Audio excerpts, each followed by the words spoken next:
2x² plus 7x plus 10 0. ಈ ವರ್ಗ ಸಮೀಕರಣದ ಶೋಧಕವನ್ನು ಕಂಡುಹಿಡಿಯಿರಿ, ಮೂಲಗಳ ಸ್ವಭಾವವನ್ನು ವಿವೇಚಿಸಿ ಅಂತ ಒಂದು ಪ್ರಶ್ನೆಯನ್ನು ಕೊಟ್ಟಿದ್ದಾರೆ ಮಕ್ಕಳ. ಇದರಲ್ಲಿ ನಾವು ಈ ಒಂದು ವರ್ಗ ಸಮೀಕರಣವನ್ನು ಹೇಗಿರುತ್ತೋ ಹಾಗೆ ಬರ್ಕೊಳ್ತೀವಿ. 2x² plus 7x plus 10 0. ಇದನ್ನು ಆದರ್ಶ ರೂಪಕ್ಕೆ ಹೋಲಿಕೆಯನ್ನು ಮಾಡೋಣ ಮಕ್ಕಳೇ. Standard form ax² plus bx plus c 0.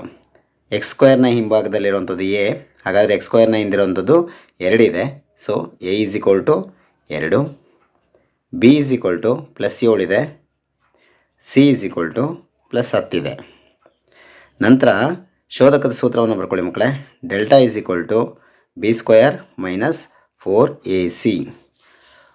ಈ ವರ್ಗ ಸಮೀಕರಣದ ಶೋಧಕವನ್ನು ಕಂಡುಹಿಡಿಯಿರಿ ಅಂತಂದರೆ ಈ ಕ್ವಾಡ್ರಾಟಿಕ್ ಈಕ್ವೇಷನ್ನ ಡಿಸ್ಕ್ರಿಮಿನೆಂಟ್ನ ಫೈಂಡ್ ಮಾಡಿ ಅಂತ ಕೇಳ್ತಾರೆ ಮಕ್ಕಳೇ.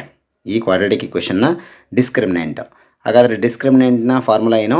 b² ಮೈನಸ್ 4ac b ಅಂತಂದರೆ ಏನು ಮಕ್ಕಳೇ? 7 ಇದೆ. 7 ಬರೆದ್ಬಿಟ್ಟು ಬ್ರ್ಯಾಕೆಟಲ್ಲಿ ಹೋಲ್ ಸ್ಕ್ವೇರ್ ಹಾಕಿ, ಮೈನಸ್ 4 ಹಾಗೇ ಇರಲಿ. a ಅಂದರೆ ಮಕ್ಕಳೇ 2 ಇದೆ, c ಅಂದರೆ 10 ಇದೆ. 7 7s ಅಂತ ಮಲ್ಟಿಪ್ಲೈ ಮಾಡ್ಕೊಳ್ಳಿ ಮಕ್ಕಳೇ. 7² ಅಂತಂದರೆ 7 7 49 ಅಂತ ಬರ್ಕೊಳ್ಬೇಕು.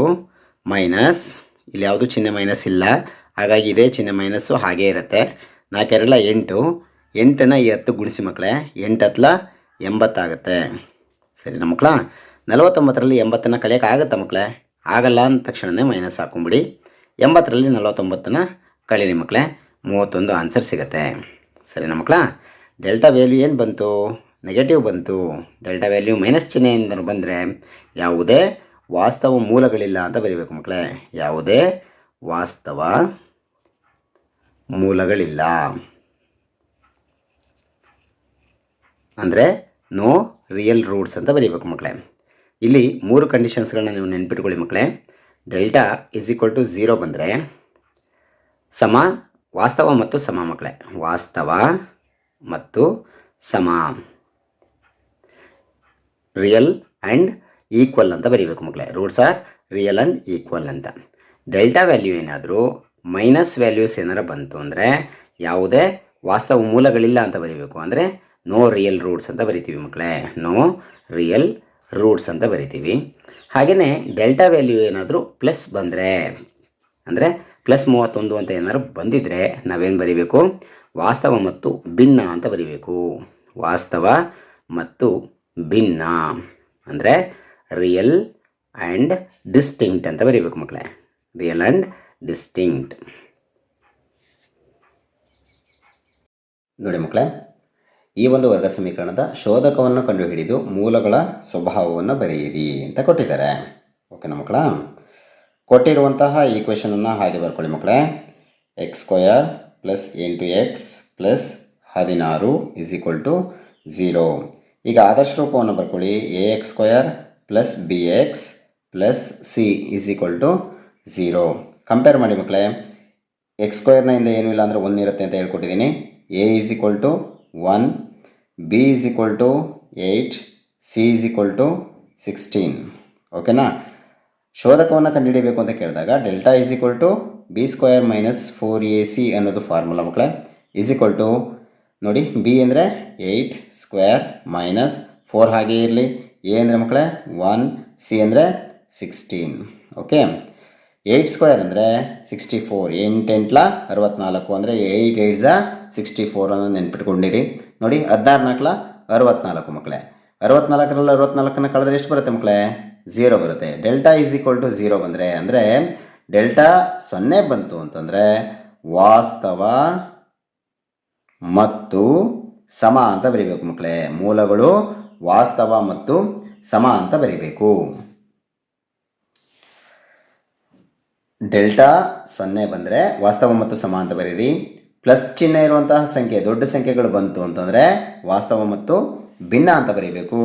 ಇಲ್ಲೇನಾದರೂ ಮೈನಸ್ ವ್ಯಾಲ್ಯೂ ಬಂದರೆ ಯಾವುದೇ ವಾಸ್ತವ ಮೂಲಗಳಿಲ್ಲ ಅಂತ ಬರೀಬೇಕು ಮಕ್ಕಳೇ. ಇದನ್ನು ನೆನ್ಪಿಟ್ಕೊಂಡು ಬರೀರಿ. ವರ್ಗ ಸಮೀಕರಣದಲ್ಲಿ ಶೋಧಕವನ್ನು ಕಂಡುಹಿಡಿದು ಮೂಲಗಳ ಸ್ವಭಾವವನ್ನು ಬರೆಯಿರಿ ಅನ್ನೋ ಒಂದು ಪ್ರಶ್ನೆಯನ್ನು ನೋಡೋಣ ಮಕ್ಕಳೇ. X square minus 6x minus 7 is equal to 0. ಈ ಥರದ ಸಮೀಕರಣ ನೀವು ಕಂಡ ತಕ್ಷಣವೇ ನೀವೇನು ಮಾಡಬೇಕು ಮಕ್ಕಳೇ, ಈಗ ನಾನು ಮಾಡಿಸ್ತಾ ಇದ್ದೀನಲ್ಲ ಈ ಹಂತಗಳನ್ನ ಫಾಲೋ ಮಾಡಬೇಕು ಮಕ್ಕಳೇ. ಇದನ್ನು ಬರ್ಕೊಳ್ಳಿ. X square minus 6x minus 7 is equal to 0. ನಂತರ ಇದರ ಕೆಳಗಡೆ ಇದನ್ನು ಬರೀರಿ ಮಕ್ಕಳೇ, ax square plus bx plus c is equal to 0. ನೋಡಿ, ಎಕ್ಸ್ ಸ್ಕ್ವಯರ್ ಕೆಳಗಡೆ ಎಕ್ಸ್ ಸ್ಕ್ವಯರ್ ಬರೋ ಹಾಗೆ ಬರ್ಕೊಂಡಿದ್ದೀನಿ, ಎಕ್ಸ್ ಕೆಳಗಡೆ ಎಕ್ಸ್ ಬರೋ ಹಾಗೆ ಬರ್ಕೊಂಡಿದ್ದೀನಿ, 7 ಕೆಳಗಡೆ ಸಿ ಬರೋ ಹಾಗೆ ಬರ್ಕೊಂಡಿದ್ದೀನಿ. ಇದನ್ನು ಒಂದು ಸ್ವಲ್ಪ ನೀವು ಪ್ರಾಕ್ಟೀಸ್ ಮಾಡಿ ಮಕ್ಕಳೇ. ಎಕ್ಸ್ ಸ್ಕ್ವಯರಿಂದ ಇಲ್ಲಿ ಏನೂ ಇಲ್ಲ ಅಂದರೆ ಒಂದಿರುತ್ತೆ ಮಕ್ಕಳೇ, ಅದನ್ನು ಹುಷಾರಾಗಿ ಬರ್ಕೊಳ್ಳಿ. ಎ ಈಸ್ ಈಕ್ವಲ್ ಟು 1 ಅಂತ ಗೊತ್ತಾಗಬೇಕು. ಬಿ ಈಸ್ ಈಕ್ವಲ್ ಟು ನೋಡಿ, ಎಕ್ಸ್ನ ಹಿಂದೆ ಬಿ ಇದೆ, ಎಕ್ಸ್ನ ಹಿಂದೆ -6 ಇದೆ ಮಕ್ಕಳೇ, ಚಿಹ್ನೆ ಸಮೇತ ಬರ್ಕೋಬೇಕು ಮಕ್ಕಳೇ, -6. ನಂತರ ಸಿ ಈಸ್ ಈಕ್ವಲ್ ಟು -7 ಕೊಟ್ಟಿದ್ದಾರೆ, ಸೊ -7 ಹಾಗೆ ಬರ್ಕೊಳ್ಳಿ. ನಂತರ ಸೂತ್ರ ಫಾರ್ಮುಲಾನ ಕಟ್ ಮಾಡ್ಕೊಳ್ಳಿ ಮಕ್ಕಳೇ. ಇದನ್ನು b delta is equal to b square minus 4ac ಅಂತ ಈಸ್ ಈಕ್ವಲ್ ಟು ನೋಡಿ, ಬಿ ಅಂದರೆ ಏನು ಮಕ್ಕಳೇ, -6 ಹೋಲ್ ಸ್ಕ್ವೇರ್ ಅಂತ ಬರೀರಿ ಮಕ್ಕಳೇ. ಈ ಥರ ಬ್ರ್ಯಾಕೆಟ್ ಹಾಕ್ಬಿಟ್ಟು ಸ್ಕ್ವೇರ್ ಬರೀರಿ. -4 ಹಾಗೆ ಇರಲಿ. ಎ ಅಂದರೆ ಮಕ್ಕಳೇ 1, ಸಿ ಅಂದರೆ -7, ಎಲ್ಲದನ್ನು ಕೂಡ ಈ ರೀತಿ ಬ್ರ್ಯಾಕೆಟಲ್ಲಿ ಬರ್ಕೊಳ್ಳಿ ಮಕ್ಕಳೇ. ನೋಡಿ, ಇಲ್ಲಿ ಮೈನಸ್ ಇದ್ದರೆ ನೀವು ತಲೆ ಕೆಡಿಸ್ಕೊಳ್ಬೇಡಿ, ಪ್ಲಸ್ ಆಗಿಬಿಡುತ್ತೆ.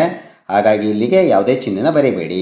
6 ಅಂತ ಗುಣಿಸ್ಕೋಬೇಕು ಮಕ್ಕಳೇ. 6 ಸ್ಕ್ವೇರ್ ಅಂತಂದರೆ ಏನಂತ ಗುಣಿಸ್ಕೋಬೇಕು, 6 ಅಂತಲೇ ಗುಣಿಸ್ಕೋಬೇಕು.